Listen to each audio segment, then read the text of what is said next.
안녕하세요. 오늘도 서연살롱을 찾아주셔서 감사합니다. 저는 작은 우동집을 하나 운영하고 있는 평범한 자영업자입니다.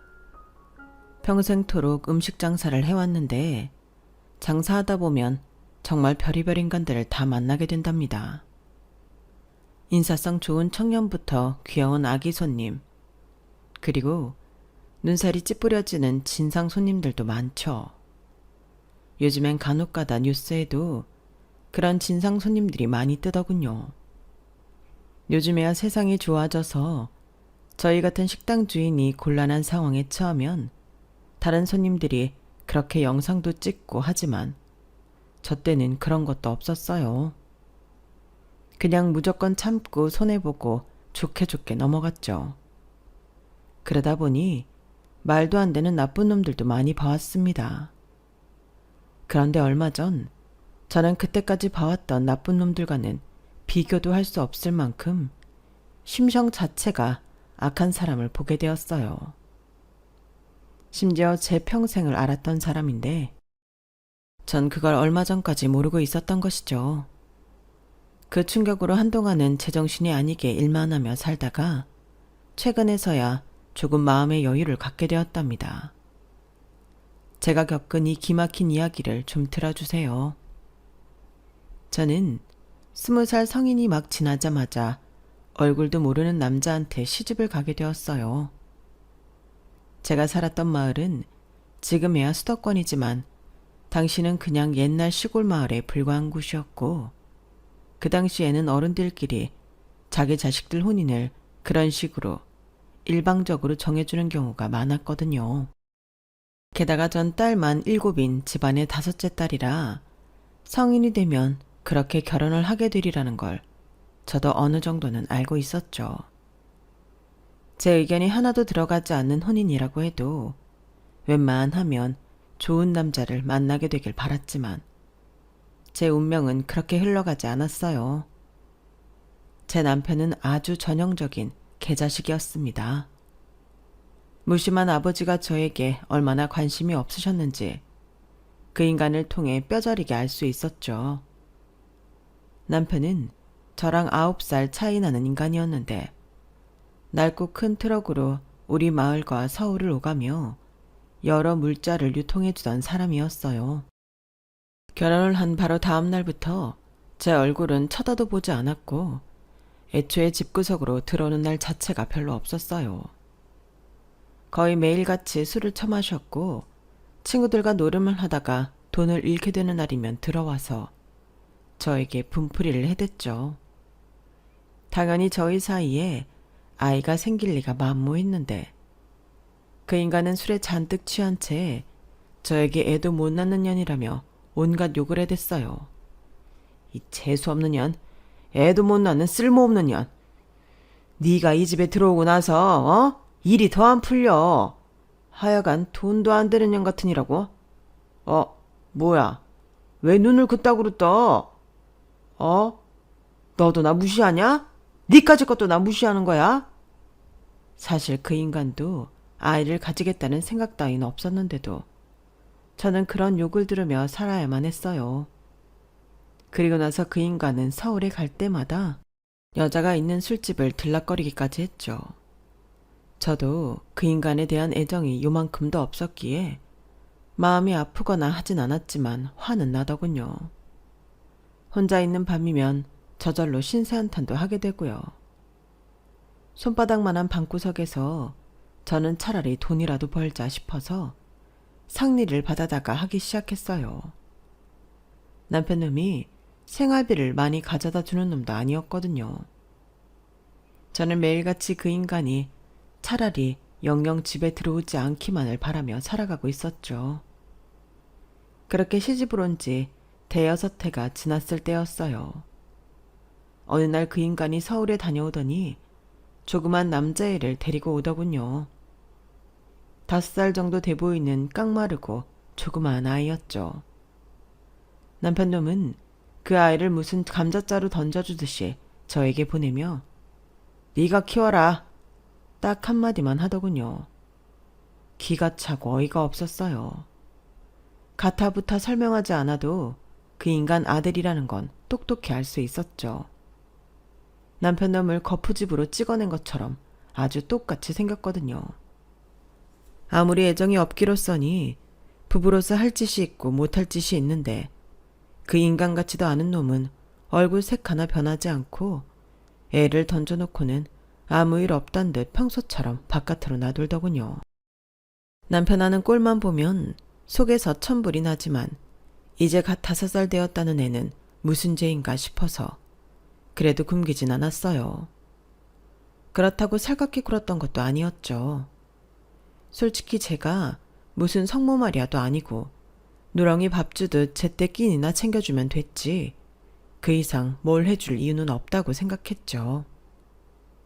남편 아들은 5살짜리 애가 어디서 그렇게 살다 왔는지 벌써부터 눈치를 엄청나게 보더군요. 도무지 애 같지가 않고 벌써 다 큰 애처럼 자기 자리 제대로 정하고 제가 뭐라고 말하지 않아도 알아서 상차림을 돕곤 했는데 솔직히 그 당시에는 그런 모습이 더욱더 정이 안 가더라고요. 달리 말하자면 그 나이에도 똘똘한 아이였던 거죠. 돌이켜 생각해보면 눈치도 빠르고 제 생활 패턴에 알아서 맞춰서 움직이니 제가 실질적으로 힘든 부분은 없었어요. 다만 그때까지 남편이 거의 없다시피 혼자 살고 있던 제 입장에서는 서로 한마디도 없이 대면대면한 상태로 모르는 아이와 한 지붕 아래서 사는 것이 영 껄끄러웠던 것이었죠. 제가 상리를 받아와서 일을 하고 있으면 아무 말 없이 얌전히 앉아서 제가 하는 일을 물끄러미 쳐다보는 게 그땐 그렇게 싫더군요. 그래서 아이를 마당으로 내쫓았어요.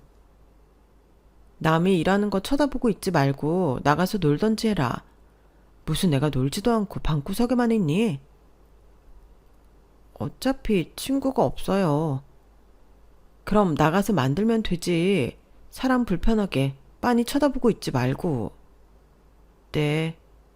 남편 아들은 제가 불편해한다는 걸 금세 눈치채곤 그 이후로는 제가 일하는 동안은 밖에 나가 있었죠.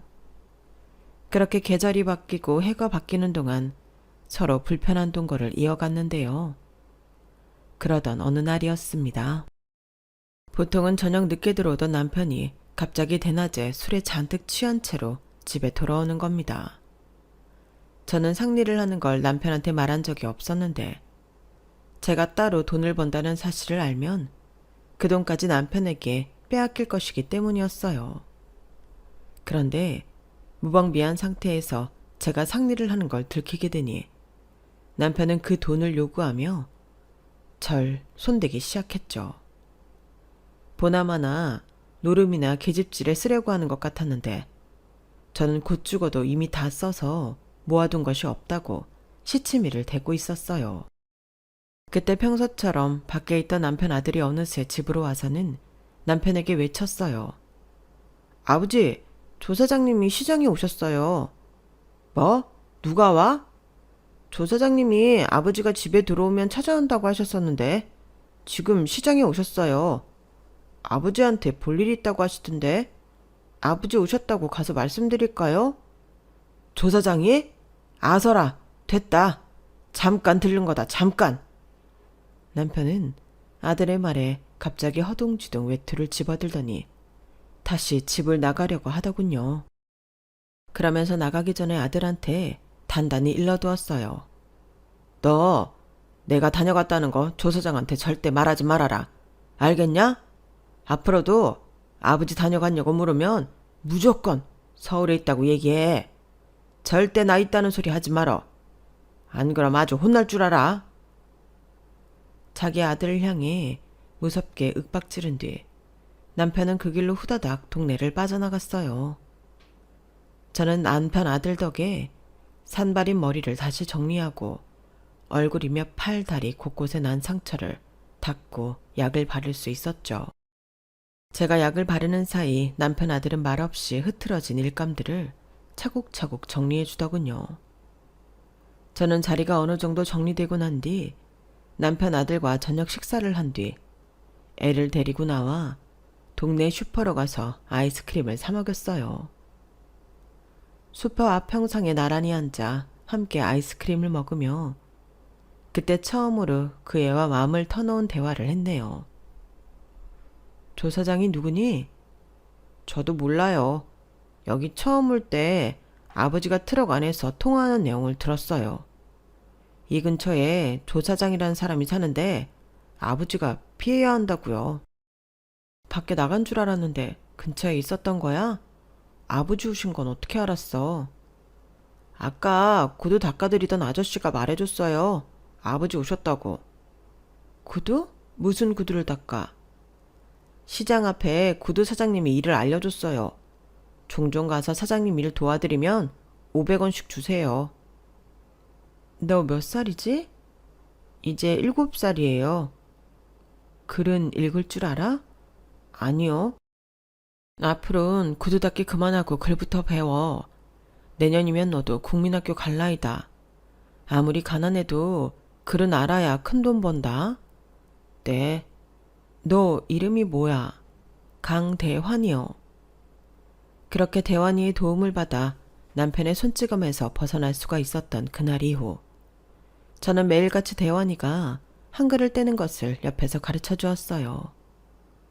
그 애가 다 가도록 상리를 하면서 공부를 봐주다 보니 어느덧 대환이와 저는 제법 가까워졌죠. 가르치면서 느낀 건 제 예상보다도 아이가 훨씬 똑똑하다는 것이었어요. 정말 하나를 가르치면 열을 알더군요. 대환이는 그 기간 동안 단순히 한글만 뗀 것이 아니라 산수도 배우고 상리를 하는 책에 뉴스를 읽어줄 정도로 변했거든요. 어떻게 남편처럼 백정 같은 놈에게서 이런 아이가 나왔는지 귀신이 고칼 노릇이었어요. 조 사장인지 뭔지가 남편을 찾는다는 대환이의 거짓말에 그 뒤로 남편이 집에 오는 횟수는 현저히 줄어들어서 저희는 한동안 평화로운 날들을 유지할 수 있었답니다.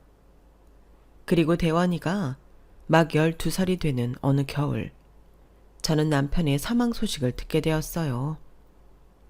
눈이 펑펑 왔던 밤에 여느 때처럼 술에 만취해 있던 남편은 인적이 드문 길거리에서 누워있는 채로 발견되었죠.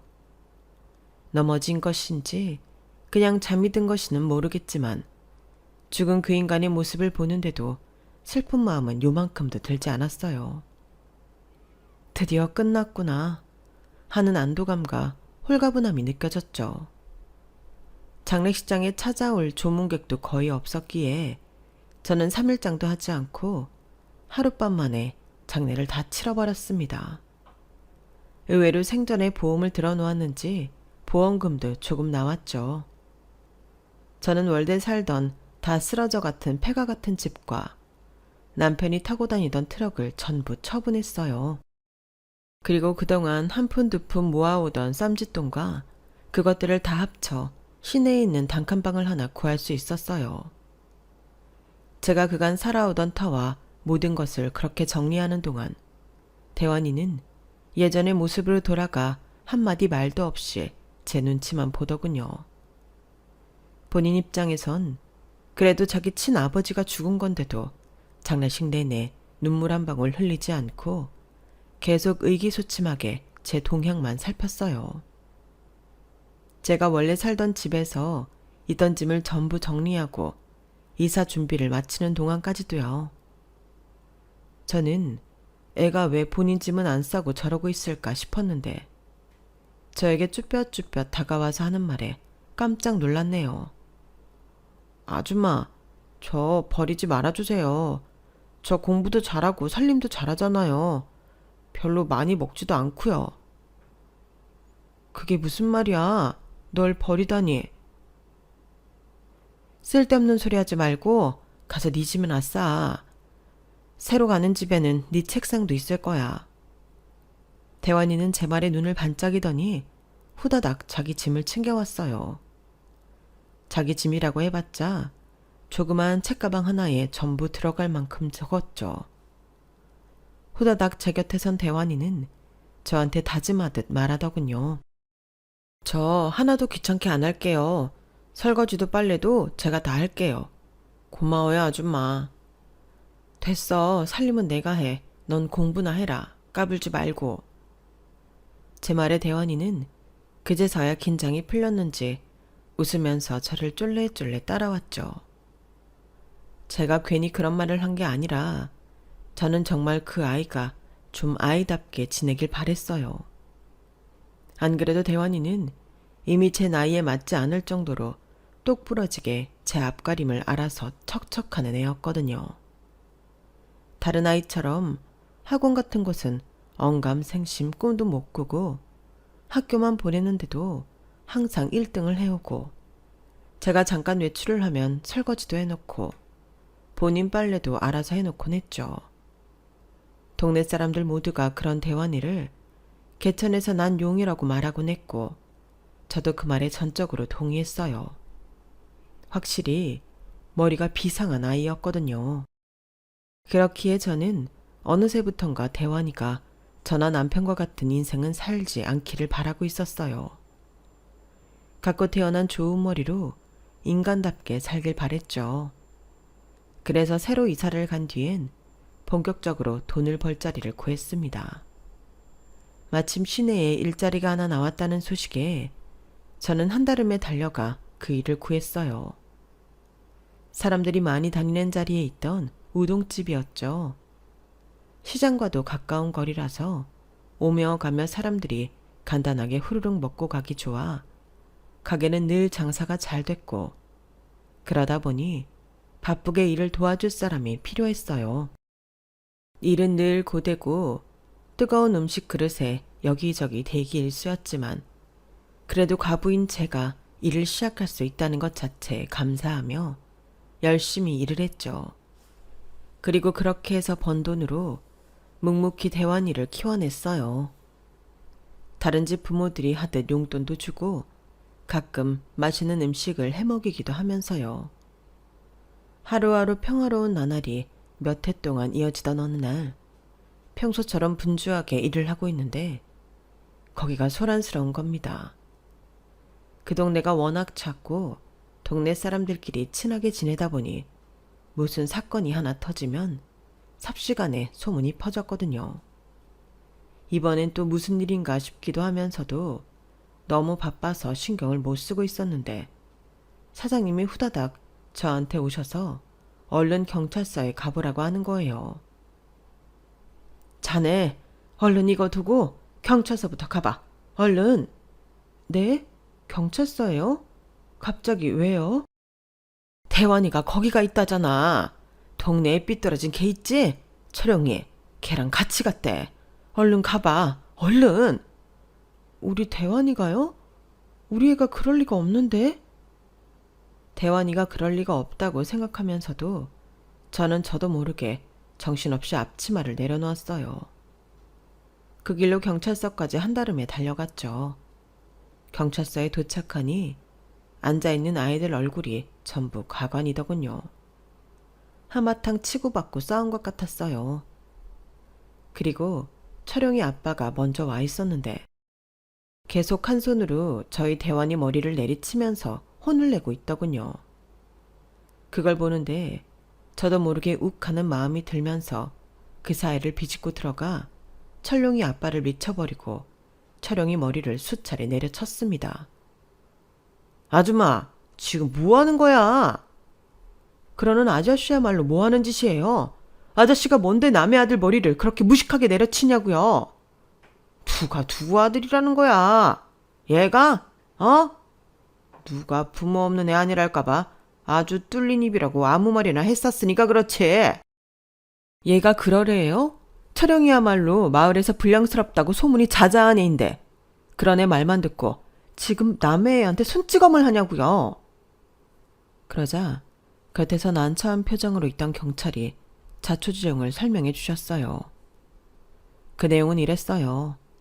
같은 반인 철용이가 대환이한테 커닝페이퍼를 만들어 달라고 먼저 제안을 했답니다.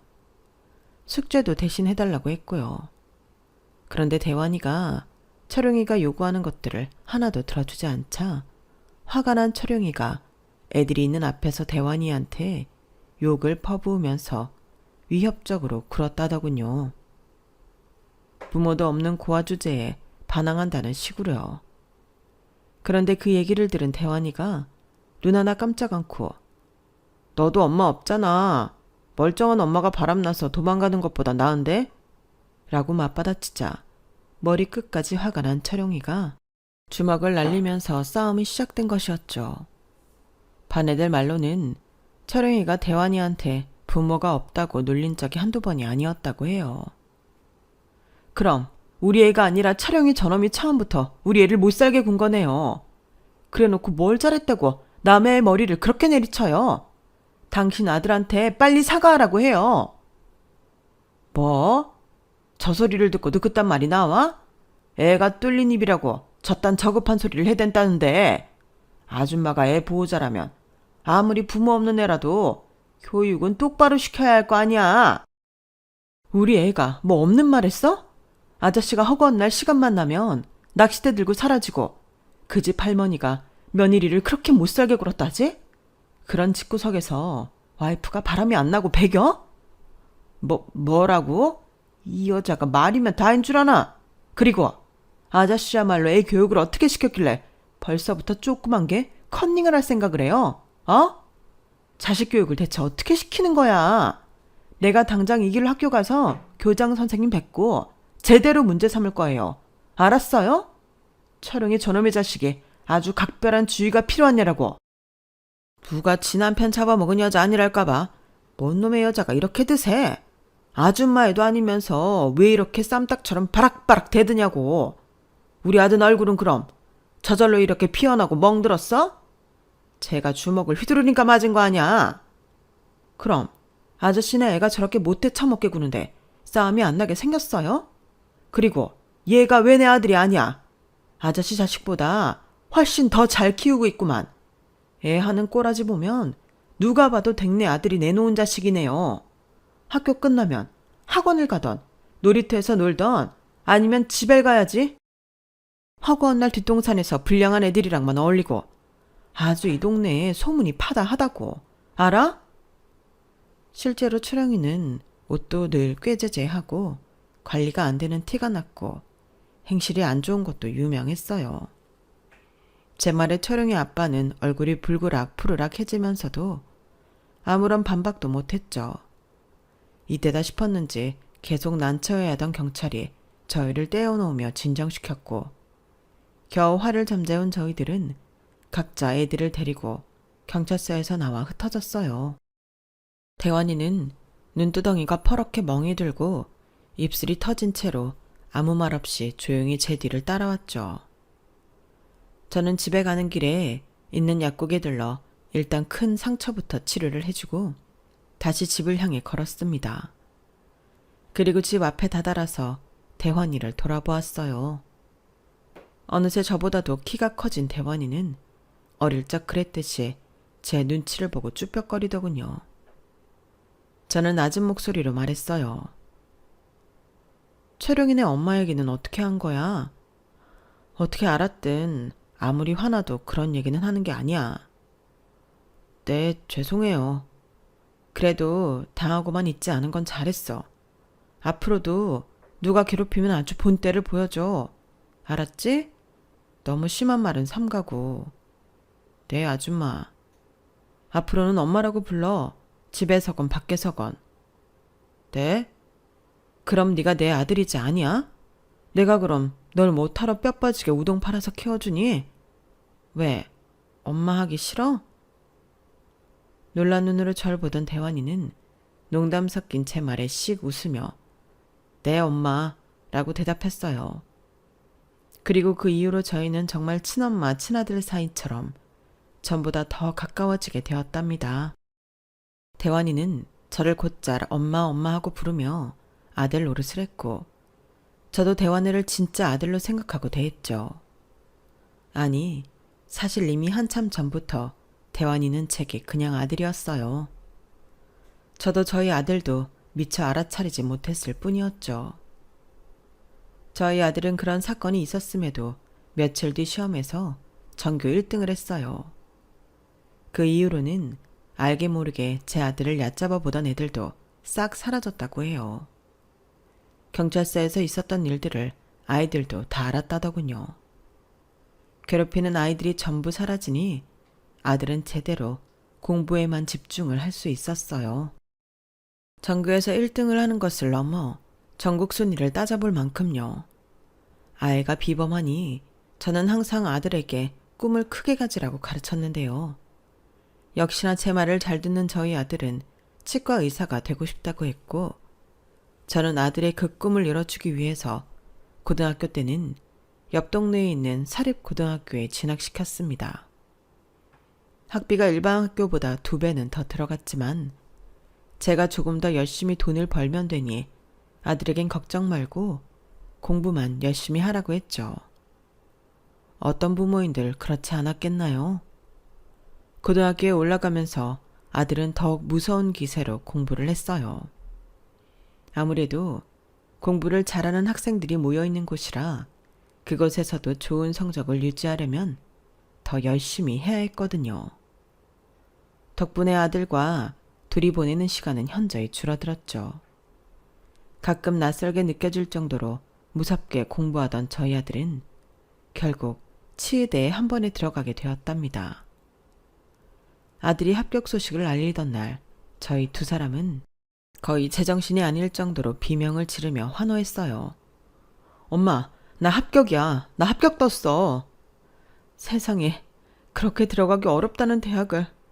세상에, 우리 아들 너무 축하해. 엄마, 고마워. 이제부터 진짜 시작이야. 내가 꼭 치과 의사 돼서 돈 엄청 많이 벌게. 얘 태환아, 옷 챙겨라. 오늘 하루만큼은 우리 나가서 먹고 싶은 거 실컷 먹자. 남들이 보기엔 그렇게 고가의 음식은 아닐지 모르겠지만 그날 저희는 나름 성대한 파티를 마음껏 즐겼어요. 그동안 아들이 그렇게 고군분투하는 동안 저도 많은 변화가 있었는데요. 제가 오랫동안 일하던 우동집 사장님이 딸과 함께 미국으로 이민을 가게 된 것이었어요. 사장님은 예전부터 저와 제 아들을 딱하게 여기며 이것저것 많이 챙겨주신 분이었는데 이민을 가면서도 가게를 저에게 인수해주고 가셨죠. 사장님과 헤어지는 건 너무 아쉽지만 저희 사정을 생각하면 얼마나 감사했는지 모릅니다. 아들의 학비가 정말 어마어마했거든요. 아들에겐 학비는 하나도 걱정하지 말라고 안심시켰지만 사실 전 이때 처음 대출을 받게 되었어요. 서울로 간 아들은 공부에만 매진하느라 좀처럼 얼굴을 보기가 어려워졌죠. 저 역시 그런 아들의 뒷바라지를 하느라 하루도 쉬지 않고 일을 했습니다. 어려서부터 꿈을 크게 가지라고 가르친 덕인지 아들은 국내 치의대에만 머무르지 않고 미국 유학에도 도전했어요. 솔직히 처음 그 얘기를 들었을 때는 그게 될까 싶었는데 아들은 정말로 미국 대학까지 덥석 붙어버리더군요. 합격 소식을 들었을 땐 아들과 함께 있었는데 우린 서로를 얼싸안고 눈물을 흘릴 수밖에 없었죠. 고생했다 우리 아들. 그동안 정말 너무 고생했어. 세상에 나 미국이라니. 내가 해준 것도 별로 없는데. 아니야, 엄마가 해준 게 뭐가 없어. 그동안 학비며 생활비, 용돈까지 전부 엄마가 뒷바라지 해준 건데. 고마워 엄마. 내가 정말 크게 성공해서 엄마 꼭 호강시켜 줄게. 최대한 빠르게 공부하고 올게. 그런 생각은 말고 넌 그냥 네 공부에만 신경 써. 넌 가서도 분명 잘할 거야. 항상 건강 챙기고. 엄마야말로 너 없어도 건강 잘 챙기고 있어. 내가 여건 되는 대로 종종 올게.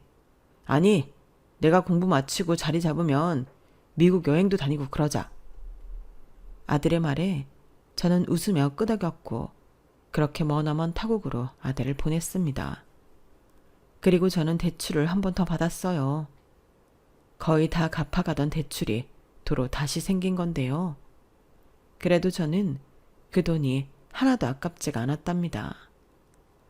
미국에 간 아들은 전보다도 더 연락하기가 어려웠어요. 당연히 어려운 공부 중이니 그럴 거라고 생각했죠.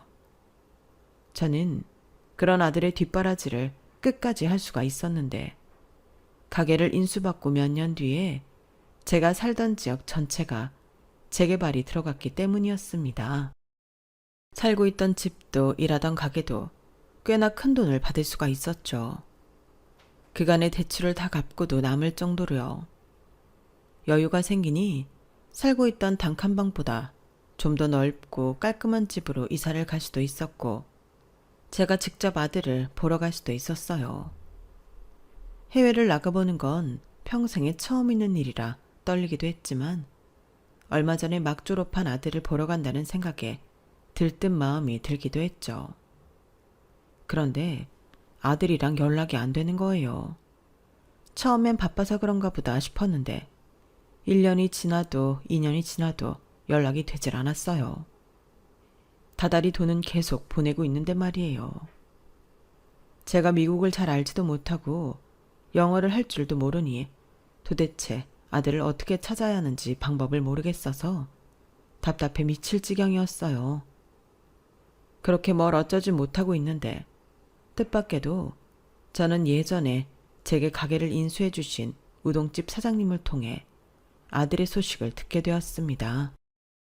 딸과 함께 미국으로 갔다는 말은 들었으나 제 아들과는 아예 동떨어진 곳에 있는 줄 알았는데 얼마 전 사장님 딸이 제 아들을 봤다는 거였어요. 다른 게 아니라 좀 이상해서 말이야. 저번에 우리 딸 경은이가 보스턴에서 대환이를 봤는데 이름도 딴 사람이고 자기는 죽어도 한국에서 태어난 사람이 아니고 재미교포라는 거야. 근데 우리는 알잖아. 어렸을 때부터 맨날 봤던 앤데. 네? 뭐라고요? 대체 그게 무슨 소린지. 걔가 왜 그러는지 모르겠네. 대환이랑 연락은 돼? 아니요. 저도 연락 안 된 지 오래라. 안 그래도 엄청나게 걱정하고 있었어요. 마지막으로 연락했을 때 제가 3년 전에 대환이 졸업했을 때였던 것 같은데 정말 저희 대환이가 확실해요? 그렇다니까. 자네가 얼른 와서 직접 봐봐. 사장님의 말씀에 저는 최대한 빠른 비행기표를 사서 미국으로 넘어갔어요.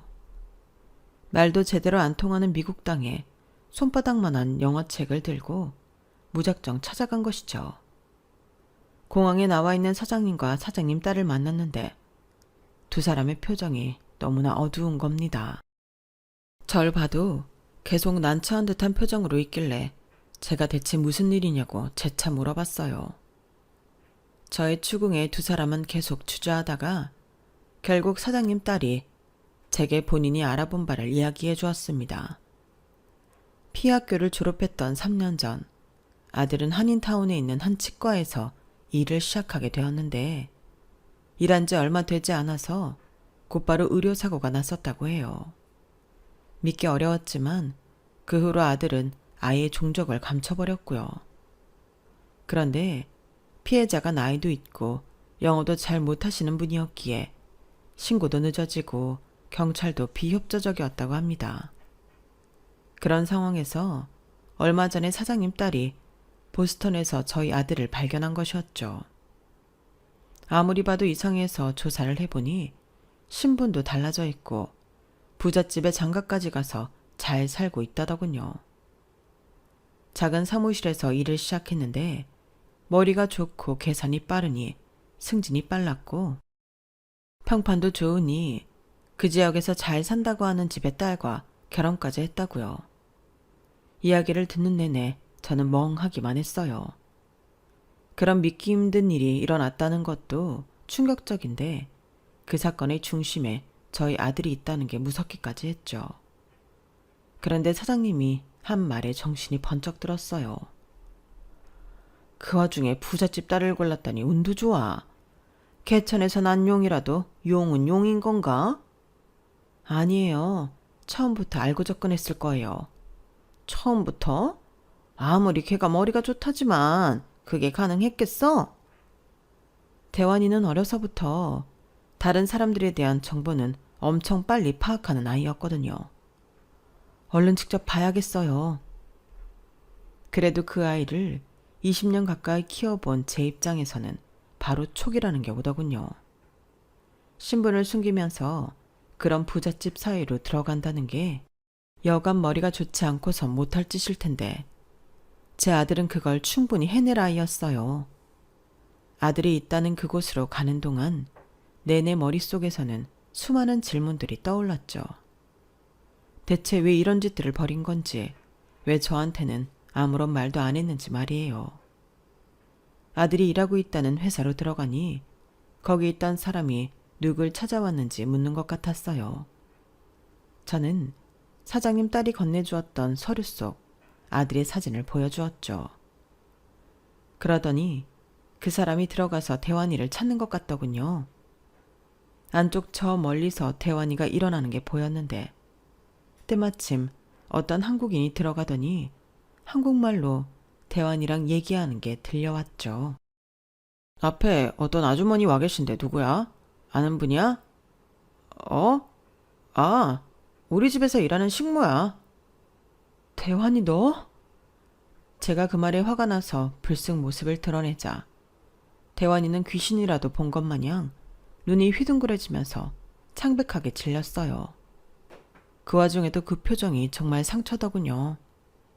그런데 대환이는 그 와중에도 한국인 동료를 신경 쓰면서 절 진짜 식모처럼 대했어요. 아주머니, 일단 나가서 얘기합시다. 나오세요. 뭐?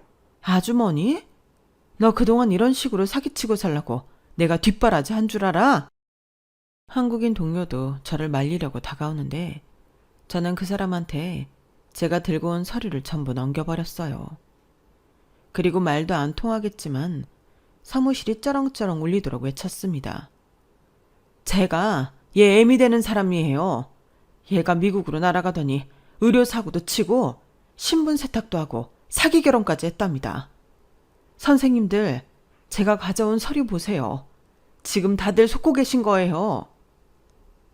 제가 넘긴 서류를 본 동료의 표정은 심각해지고 다들 무슨 일인가 싶어서 다가왔어요. 대원이는 얼굴이 더더욱 백지장처럼 하얗게 질려버렸고요. 그러다가 갑자기 대원이가 아이씨 라고 작게 욕을 하더니 순간적으로 절 밀쳐버리면서 나가는 문을 향해 질주하더군요. 하지만 얼마 도망도 가지 못하고 보안팀에 잡혀버렸고 그 길로 경찰에 넘겨지게 되었어요. 그리고 그때부터 아주 제대로 혼쭐이 나기 시작했죠. 대환이에게 속아 넘어간 처갓집에서도 대환이를 상대로 엄청난 소송을 걸었고 대환이가 다니고 있던 회사에서도 고소를 했죠. 몇 년 전 그냥 넘어갔던 의료사고와 관련해서도 엄청나게 후폭풍을 맞게 되었어요. 미국 법이 무서운 게 그간 저질러온 수해가 속속히 밝혀지자 형벌이 점점 곱절로 늘어나는 것 같더군요. 대환이는 마치 동네 북처럼 여기저기서 얻어맞는 것 같았습니다. 저도 그렇게까지 상황이 흘러갈 줄은 예상치 못했어요. 최종적으로 대환이는 남은 인생의 대부분을 감옥에서 보내야 할 정도로 형량이 나오게 되었죠. 다 큰 아이가 그 꼬맹이였을 적에도 우는 법 한 번이 없던 아이가 법정에서 정말 엉엉 울더군요. 그 모습을 보는 저도 당연히 기분이 좋진 않았어요. 한국으로 다시 돌아오기 전 저는 대환이와 제대로 대화를 나눠보기 위해서 면회를 갔었어요. 그때까진 대환이가 큰 잘못을 저지르고 제게도 씻을 수 없는 상처를 줬지만 그래도 아직까진 내 새끼라는 마음이었죠. 속이 까맣게 타버린 채로 그 아이를 만났는데 그 아이는 분노가 가득한 눈으로 절 노려보더군요. 여긴 왜 왔어? 당신이 망쳐놓은 내 인생 비웃기라도 하려고? 뭐? 너 지금 엄마한테 그게 무슨 말버릇이야? 내가 널 이렇게 만들었다니. 널 이렇게 만든 건 바로 네 자신이지. 네가 순순히 처음부터 잘못을 인정하고 피해자한테 배상도 잘해줬으면 일이 이 지경까지 왔겠어? 그 멍청한 할망구가 자꾸 말을 안 듣고 움직이니까 사고가 난 거지. 그게 어떻게 내 잘못이야? 평생 시장바닥에 있던 당신이 의사가 하는 일에 대해 뭘 안다고 지적질이냐고. 나는 네가 치과 의사인지 뭔지가 될 때까지 내 모든 생을 바쳐서 네 뒷바라지를 해준 사람이야. 근데 어떻게 그딴 식으로 말을 하니? 네가 그러고도 사람 새끼야? 누가 시켰어? 아줌마가 알아서 그러겠다고 한 거였잖아. 내가 언제 그래달라고 했냐고. 당신도 내가 의사가 돼서 돈을 잘 벌 만한 싹이 보이니까 잘해준 거 아니었어? 먼저 나한테 공부하라고, 꿈을 크게 가지라고 부추긴 건 당신이잖아. 내가 멍청한 애였으면 애초부터 눈길이나 줬었겠냐고. 아빠 죽고 나서 바로 버렸겠지. 그래, 내가 내 평생을 잘못 살았구나. 옛말에 머리 검은 짐승은 거두는 게 아니랬는데 내가 그걸 몰랐어. 여기 무슨 보석금 제도인가 뭐식인가 있다 그래서 그게 필요한지도 물어보려고 했는데 이제 그럴 필요가 없겠네. 네가 그래 달라고 할 리도 없고 설령 네가 부탁하더라도 이젠 내가 싫으니. 그래, 앞으로 감방에서 한번 잘 살아보렴. 네 그 잘난 머리로 감방한 사람들도 이리저리 요리하면서. 잠깐, 보석금이라니? 잠깐, 아니 엄마, 보석금이라니. 무슨 돈으로 보석금을 대줘? 그거 금액이 정말 엄청난데? 우리 지역 몇 해 전에 싹 다 재개발 들어간 거 모르니? 하긴 그동안 사고나 치고 못된 짓만 하고 다니느라 몰랐겠구나. 이제 너랑은 상관없는 일이니까 신경 끄렴.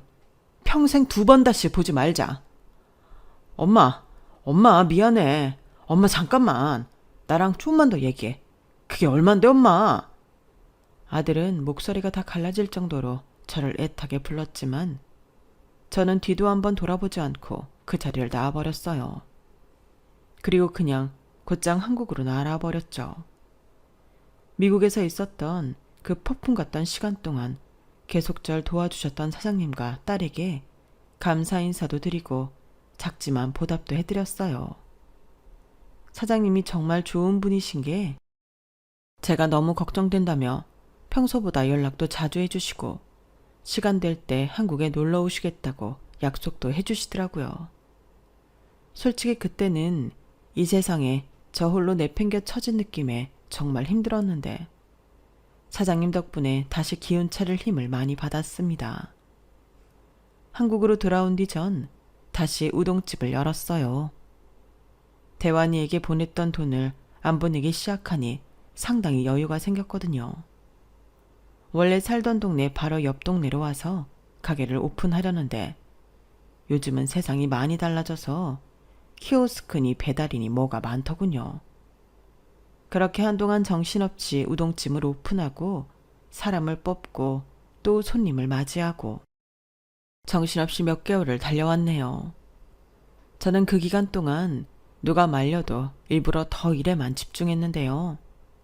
뭐라도 하지 않으면 도저히 견딜 수가 없는 시간이었거든요.